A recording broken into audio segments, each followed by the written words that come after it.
Hello dear students, I am Dr. H.M.P. Singh. Today we are going to discuss stroke, that is cerebrovascular accidents. The learning objectives for this topic are: learn to define the stroke and the classification, also describe the etiopathogenesis based on the classification, that is vascular and neuroanatomy, and learn about the risk factors of the cerebrovascular diseases and principles of management and treatment of stroke. As you know, cerebrovascular accident is the rapidly developing loss of brain functions due to disturbance in the blood supply to the brain. This results from ischemia to a part of the brain or hemorrhage to the brain that results in the death of the brain cells. Third most important cause of the death in the whole of the diseases is stroke, and that is one of the leading causes for disability. 25% of the initial strokes die within 1 year, 50 to 75% will be functionally independent, and 25% will live with permanent disability. The cerebrovascular accidents, it is higher in black African population. Stroke is uncommon below the less than 40 years of age. Death rate following stroke is around 25%. Hypertension is most treatable risk factor. You have to realize that keeping the hypertension under control is really very important in cases of stroke. Stroke is decreasing in the age of 40 to 60 age if the hypertension is controlled. In elderly, it is major cause of morbidity and mortality. Thromboembolic infarctions, 80% comprises of this particular entity. Cerebral and cerebellar hemorrhage comprises 10%, and subarachnoid hemorrhage is 5%. These are the major causes of cerebrovascular accidents. If you look at the definition of the stroke, it is a weakness, either permanent or transient, on one side, often with the loss of speech. Stroke is defined as the clinical syndrome of rapid onset of cerebral deficit, lasting more than 24 hours or leading to death due to vascular lesions. Out of these, we have different entities. Which one? I will go slowly one by one. Hemiplegia following MCA thromboembolism is one of the example. MCA is middle cerebral artery. Complete stroke means deficit is maximal within 6 hours. There is another entity, stroke in evolution, which describes progression during the first 24 hours. And minor stroke, recovery without significant deficit within a week. And lastly, transient ischemic attack is a focal deficit which has weakness of one of the other limbs, aphasia, loss of vision, lasting for few minutes to 24 hours. There is complete recovery in transient ischemic attacks. Coming to the epidemiology, stroke is a global health problem, one of the second commonest cause of death and leading cause of adult disability. Annually, 15 million people worldwide suffer from stroke. 5 million die and another 5 million are left permanently disabled. The Asian population countries, the crude death rate ranging from 10.9 to 54.2%. Ministry of Health in Malaysia shows stroke consistently as one of the top 5 leading causes of death. Since 2000, data in 2009 shows cerebrovascular diseases causing mortality 8.43% out of 100,000 population in Malaysia. Coming to the modifiable risk factors and non-modifiable risk factors of cerebrovascular accidents, age, race, heredity are non-modifiable risk factors, and prior transient ischemic history is also one of the non-modifiable risk factors of stroke. The risk factors which are controllable, out of them blood pressure is one of the most important.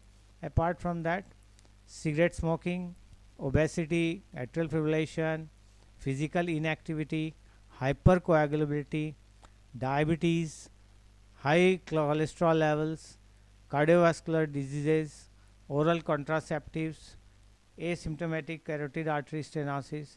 These are few of the causes which can be reversed. Now let us recapitulate some of the neuroanatomy of the cerebral circulation, which I am sure you have learned in your basic sciences. The basically anatomy of the cerebral circulation comprises of anterior, posterior and middle cerebral artery, which is forming a circle of Willis. 20% of the cardiac output, that is 750 to 1000 ml per minute, goes to the brain supply.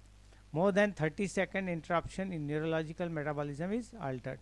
So metabolism stop for 2 minutes, brain cell go to death.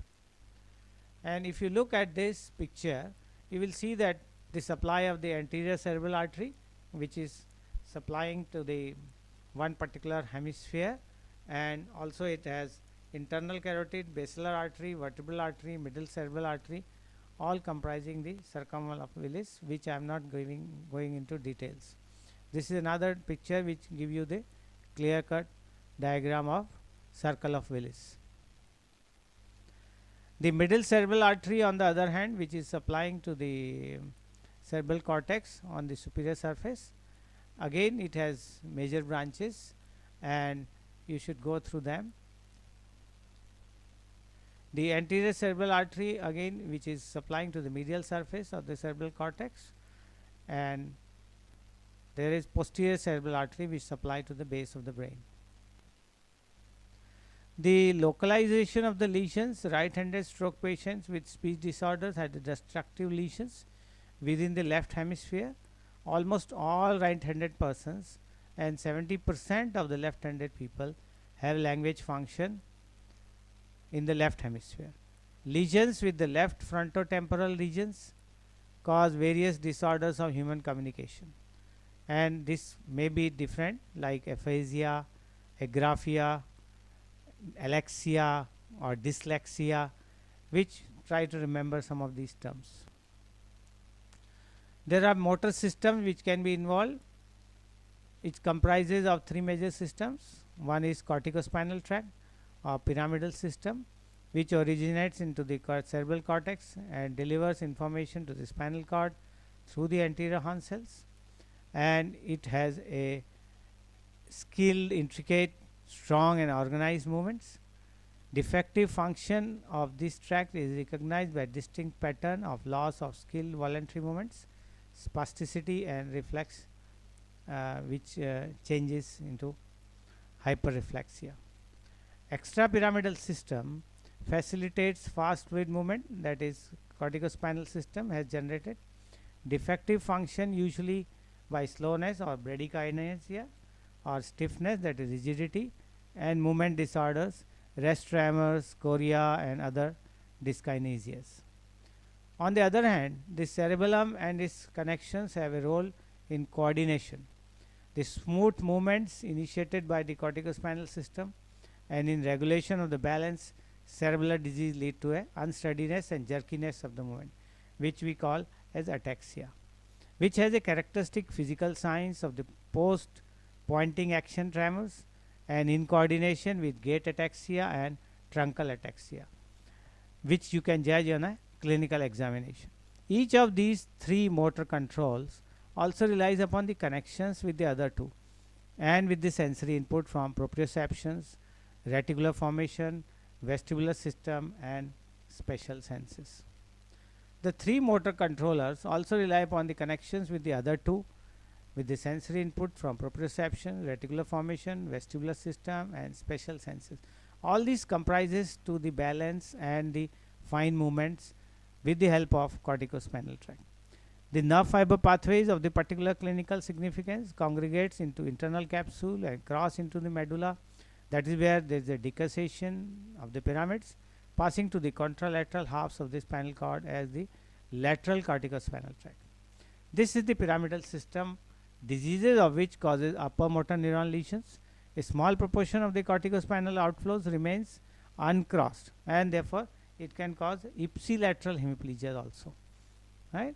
If you see this diagram, you can very well see that there is a decussation of the pyramidal tracts at the medulla oblongata, and then it crossovers, and major portion of it crossover, and minor goes ipsilateral, and therefore causes the lesions which may be more of a upper motor neuron lesions if the damage is within this